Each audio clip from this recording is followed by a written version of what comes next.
Mela, Ingilterra 3, Senegal xejn u għaddejna għal fażi tal-aħħar 8 b'relattivament b'mod faċli ħafna u personalment m'għandix xingor mill-wirja li rajt tal-Ingilterra. Kont naqra nkwetat fil-bidu fil-parti ċentrali tal-ewwel taqsima sakemm ġil gowl imma mbagħad kollox ma kollox qadna, anzi pjuttost ngħid li ż-żewġ gows skurjajna fl-ewwel taqsima permezz ta' Henderson u Saka ġew fil-mument opportun għaliex kien qed iberraq xi ftit, Pickford kien għandu kemm ġob dak is-sejf ukoll fuq wieħed mill-attakkanti tas-Senegal u hemm minnhom jien u sħabi li kont qed nara l-logħba magħhom issa bdejna ngħidu x'inhu jiġri qed iberraq. Imma b'xorti tajba skurjena dawk iż-żewġ gows illi mbagħad għenuna nagħtu l-kontroll tal-logħba u wkoll mbagħad fit-tieni taqsima rajna il-Harry Kane illi skurja wkoll l-ewwel gowl tiegħu f'dina it-tazza tad-dinja wara 3 assists illi matul il-fażi tal-gruppi. U tajbna minn apparentesi żgħira illi ngħid illi vera Kane skurja issa imma semu matul it-tournament fl-opinjoni tiegħi kien qiegħed itih, jiġifieri proset il-Harry Kane. Allora ma qbilx ma' informazzjoni biex ikun qed kollox il għaliex pretendejt li ħajibda Rashford u mhux Saka. Iżda kollox ma kollox il-ground ta' raġun il-Gareth Southgate illi blażlit tiegħu wkoll illum l-Ingliżi irnexxielna naqtaw il-biljett tal-mal-aħħar 8 qed naraw wkoll il-ħabib tagħna u kollega Mark Schembri illi qed tisaqsini jekk l-Ingliżi għadhom xi tim tal-burdati jew naħseb li din hija d-darba tajba. Mark, l-eżami huwa nhar is-Sibt. Imma fuq se nitkellem fil-iżjed tard, issa li nitkellem naqra wkoll fuq il-logħba. Fejn minnhom tant konna qed niddominaw li l-possess kien xi 80-90% favorina Volderi. Huwa sinjal li jekk irridu kapaċi nilagħbu tajjeb. U hawnhekk ukoll qed tiġi f'rasi kelma li qal il-korrespondent tagħna tal-futbol Ingliż James Said ukoll fiċċett li għandna bejnietna t-tim tal-Kamra Sportiva u li naqbel miegħu ċertu punt. Jekk l-Ingliżi nilagħbu kif għandna nilagħbu u Southgate jilgħab ta' nies, kapaċi navvanzaw. U dik hija importanti li Southgate jilgħab ta' nies. Ma tistax tiddefendi meta għandek dik il-kwalità kollha fit-tim u llum rajnija ċara għaliex bil-kwalità li kellna tista' tgħid li dominajna il-partita kif suppost. Mill-ġdid terġa' ngħid kienet sorpriża għax stennejt li s-Senegal sejtuna iżjed logħba. Issa, x'inhu ġej għalina fil-kwarti tal-finali? Franza, illi fil-fema tiegħi huwa l-aktar tim illi sissa ikkonvinċini mit-timijiet kollha illi rajt jilagħbu sissa matul din il-kompetizzjoni. Franza se jibdew bħala favoriti. Jekk tridu l-opinjoni skjetta onesta tiegħi, jiena nibża li Franza se jtajruna lem.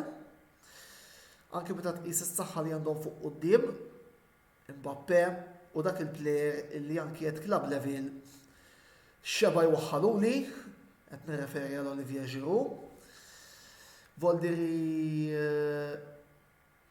issa sta għal Southgate illi dan ħajkun l-ewwel eżami tiegħu minn wara il-froġa li jagħmel f'Ewro 2020 fil-finali biex hemmhekk verament jurina kemm u tallem il-lezzjonijiet ta' dik il-finali u fuq kollox jekk l-Ingilterra aħniex verament lesti li forsi fl-aħħar nagħmlu l-miraklu. Jiġifieri, biss fil-ferma tiegħi nemmen illi Franza huma l-favoriti, però il-ballun huwa tont, ma tistax jista' jiġri. Issa jew ħaniġi nhar is-sibt u se tarawni bid-bissima daqshekk, jew kellha ser ikolli noqgħod għall-kummenti tal-ħafna supporters li qed iżommu kontra l-Ingilterra. Qed nara kummenti ieħor kif impaġġ dak il-res ma kienx postu llum u bekk batejna ħafna biex intellaw il-ballun, naħseb nasa biex naqbel miegħek, biss Kevin, trid toħodha fil-kuntest li wara kollox is-suttini taqsima kienet naqra kwieta x'u bdew il-bidliet, il-logħba kienet issa taħt kontroll. Jiġifieri anki plejer bħal Rice dan ser ikun is-sibt ser ikun eżam importanti għalih jekk fil-verità bħalma qal fil-intervista ta' din il-ġimgħa huwa lest biex jilgħab Champions League football. Dan ħajkun it-test tal-plejer bħal Rice illi huwa wkoll plejer fundamentali fil-kamp Ingliż u plejer ieħor illi se tkun interessanti biex naraw ser jagħmel din id-darba huwa Harry Maguire illi s'issa kellu World Cup tajba ma issa ħijos għandu jkollok il-Terami, Pulisic u off-form Gareth Bale u għal qudiemek ikollok lis-sur Kylian Mbappé li llum ukoll reġa' skurja. Biss il-prospettivi qegħdin hemm, qegħdin niskurjaw, goals maħniex qed naqraw minkejja li forsi l-oppożizzjoni idikli. Jiġifieri s'issa rajna 4 wirid sodisfaċenti. Issa naraw nhar is-sibt l-eżami tal-Ingilterra kif ser ikun. U jekk jien nixxinix ukoll ngħaddu minn dan l-eżami. Mill-bqija mhux li għandi ħafna xi nżid fuq din il-logħba, kemm nagħmel żewġ avviżi żgħar.